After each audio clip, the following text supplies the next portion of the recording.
Hello, I'm Keegan, one of the sales executives at VMhost. I thought it would be good to discuss Microsoft 365.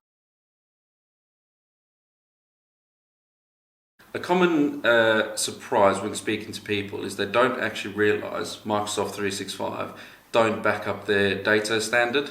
So we thought we'd discuss that in more detail, and I'm here with one of our solutions architects, Nick. Hi there, yeah. Why do I need to back up my Microsoft 365 data? Yeah, it's a great question. You mentioned it earlier. A lot of people don't realise Microsoft don't provide any backup for their 365 environment. If a user was to accidentally delete some files or emails, or something malicious was to happen, they were to become compromised, or there was just a general outage, there's no backup provided for any of your files, any of your emails as standard. So doesn't Microsoft have its own built-in backup features?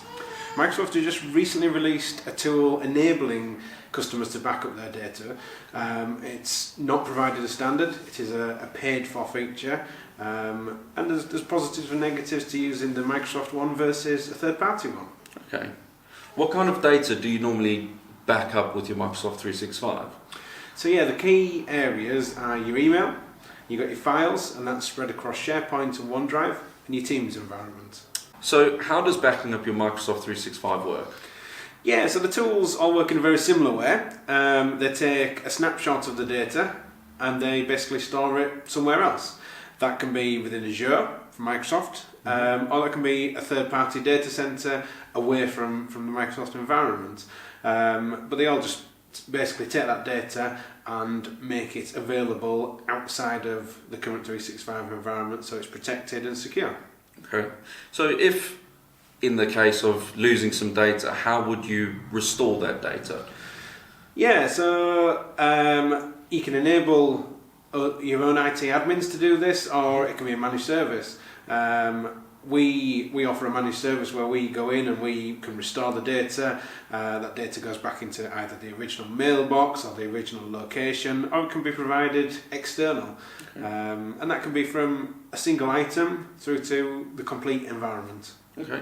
So now with looking at the overall, how do you license these systems?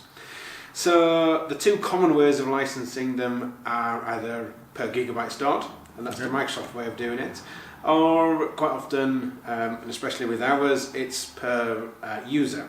There's positives and negatives to each way of doing it. The Microsoft way is per gigabyte. If you have a lot of users who don't really use that much storage space, that can actually work out quite effective. Whereas the likes of ours, where it's per user, if you've got a lot of files stored in SharePoint and OneDrive, and you're using things like shared mailboxes, that can quite often work out a lot cheaper. Okay, brilliant. Well, I think we've covered a good amount of information there. So if you have any questions around Microsoft 365, don't hesitate to get in touch.